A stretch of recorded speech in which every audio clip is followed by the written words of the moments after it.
High everyone आजको दिनमा यदि तपाईसँग एउटा फोन किन्न 50,000 रुपियाँ बजेट छ भने नेपाली मार्केटमा टन्नै अप्सन्सहरू छन् र आई थिङ्क यो प्राइसमा चाहिँ फोन किन्ने अहिले सही समय पनि हो किनभने थुप्रै ब्रान्डका फोनहरू चाहिँ अहिले प्राइस ड्रप भइरहेको छ र you can get them for a much more value for money price.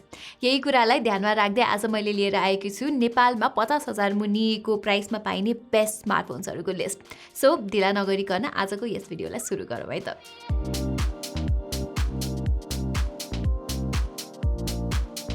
पहिलो नम्बरमा छ स्यामसङको ग्यालेक्सी A52s।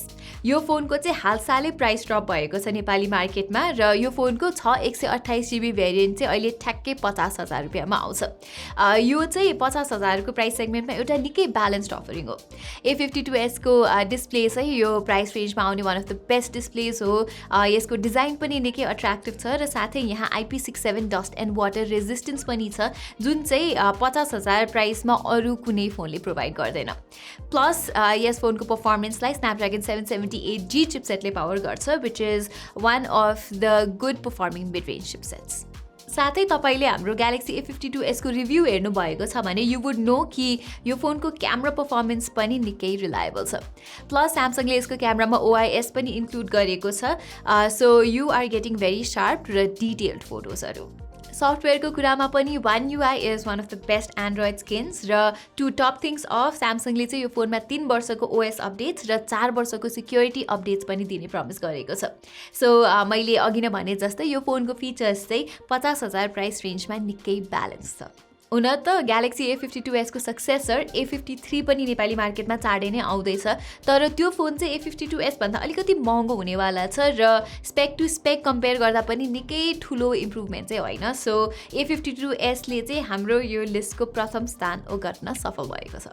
अब यदि तपाईँ A52s जस्तै एक्सपिरियन्स अलि सस्तो प्राइसमा खोज्दै हुनुहुन्छ भने स्यामसङकै ग्यालेक्सी M52 पनि एउटा राम्रो अप्सन हो। यो फोनको डिजाइन चाहिँ A52s जतिको राम्रो छैन तर at the end of the day हामी मध्ये धेरैजना चाहिँ कभर लगाएर नै आफ्नो फोन चलाउने गर्छौँ सो अलिकति कस्ट कटिङ गरेर यो फोन लिनु is not a bad idea. साथै M52 को मेन क्यामेरामा चाहिँ OIS पनि छैन है।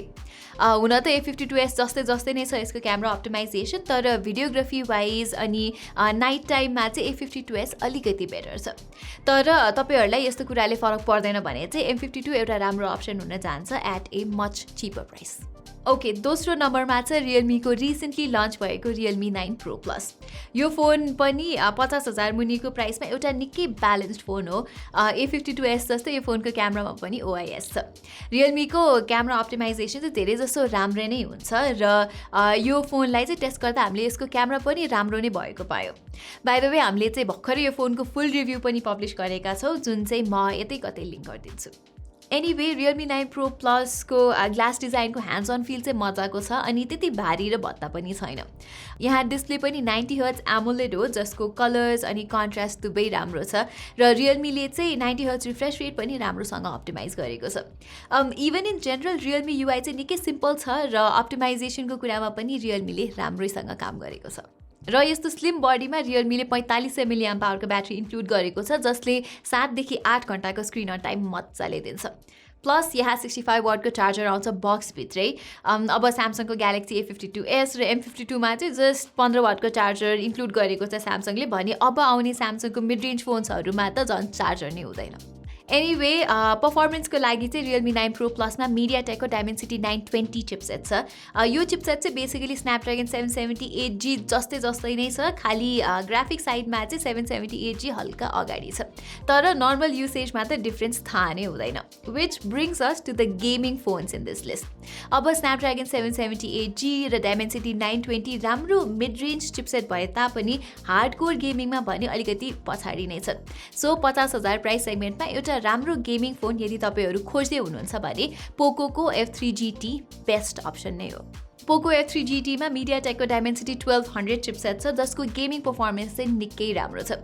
प्लस पोको F3 GT मा गेम खेल्न सजिलो होस् भनेर यस्ता म्याग्लेभ ट्रिगर्सहरू पनि आउँछन् र डिजाइन पनि गेमिङ सेन्ट्रिक नै छ अनि यहाँ गेम खेल्दा नतातियोस् भनेर भेपर चेम्बर कुलिङ पनि छ। साथै गेमिङ एक्सपिरियन्सलाई एन्हान्स गर्न यस फोनको डिस्प्लेमा 480Hz को टच स्याम्पलिङ रेट छ। सो जे होस् गेमर्सहरूको लागि चाहिँ यो फोनमा ओभरअल प्याकेज नै प्रोभाइड गरिएको छ। अब गेमिङ फोन भन्ने बित्तिकै पोको F3 GT को क्यामेरा नराम्रो छ भन्ने पनि होइन। इनफ्याक्ट यो फोनको क्यामेरा पर्फर्मेन्स पनि जेनरल युसेजको लागि राम्रो छ। साथै पोको F3 GT मा तपाईँले 5065 मिलियम पावरको ब्याट्री पाउनुहुन्छ with 67 watt fast charging. So battery long lasting त छ, तर चार्ज सकिहालेमा यो फोन निकै चाँडै चार्ज पनि हुन्छ। तर यदि तपाईँलाई पोको F3 GT को फ्ल्यासी अनि गेमिङ सेन्ट्रिक डिजाइन मन पर्दैन भने नेपाली मार्केटमा पोको F3 पनि अभाइलेबल छ।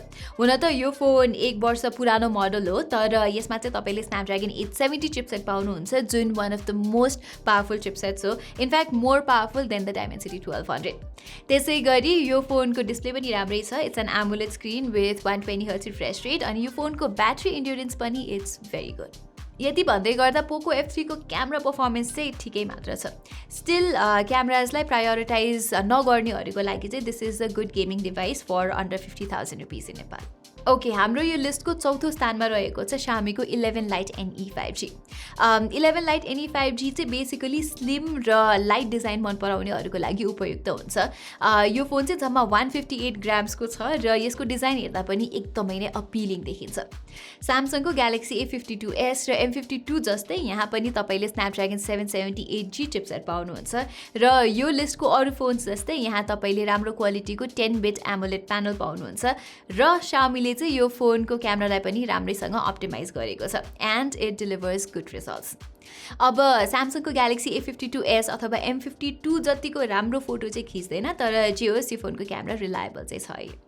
र सफ्टवेयर वाइज पनि Xiaomiले 11 Lite NE 5G मा स्यामसङ जस्तै 3 वर्षको एन्ड्रोइड र 4 वर्षको सिक्युरिटी अपडेट्स दिने कन्फर्म गरेको छ।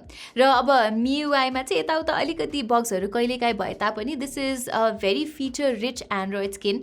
सो MIUI मन पराउनेहरूको लागि पनि Xiaomi 11 Lite NE 5G एउटा गुड अफरिङ हुन सक्छ।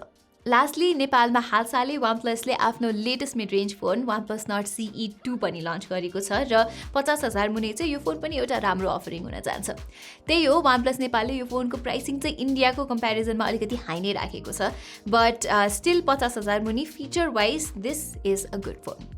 Xiaomi 11 Lite NE 5G जस्तै यो फोनमा पनि तपाईँले 90 हर्ट्ज भएको एमुलेट स्क्रिन पाउनुहुन्छ। यहाँ भएको MediaTek Dimensity 900 चिपसेटको पर्फर्मेन्स चाहिँ Realme 9 Pro Plusमा भएको Dimensity 920 जस्तै नै छ। तर OnePlus Nord CE 2 को one of the best aspect चाहिँ यसको अक्सिजन ओएस हो। यदि तपाईँहरू क्लिन एन्ड्रोइड एक्सपिरियन्स चलाउन चाहनुहुन्छ भने you will definitely like what OnePlus is providing here. Camera wise पनि यु क्यान एक्सपेक्ट राम्रै फोटोज र भिडियोज यो फोनबाट, र ब्याट्री इन्ड्युरेन्सको कुरामा पनि यसले 6 देखि 7 घण्टाको स्क्रिन अन टाइम त मजाले दिन्छ। साथै चार्जिङको कुरामा पनि यहाँ 65 वाटको चार्जिङ सपोर्ट आउँछ, जसले चाहिँ यो फोनलाई 30 मिनटभित्रै फुल चार्ज गरिदिन्छ। सो गाइज, यही नै थिए 50,000 प्राइस मुनि नेपालमा पाइने बेस्ट स्मार्टफोन्सहरू। यो लिस्टमध्ये तपाईँको फेभरेट फोन कुन चाहिँ हो भनेर तल कमेन्ट्समा हामीलाई भन्न नबिर्सिनु होला। अनि हाम्रो च्यानललाई पनि यसरी नै सपोर्ट गरिदिनु हुन आग्रह गर्दै म प्रतिमालाई बिदा दिनुहोस्। धन्यवाद।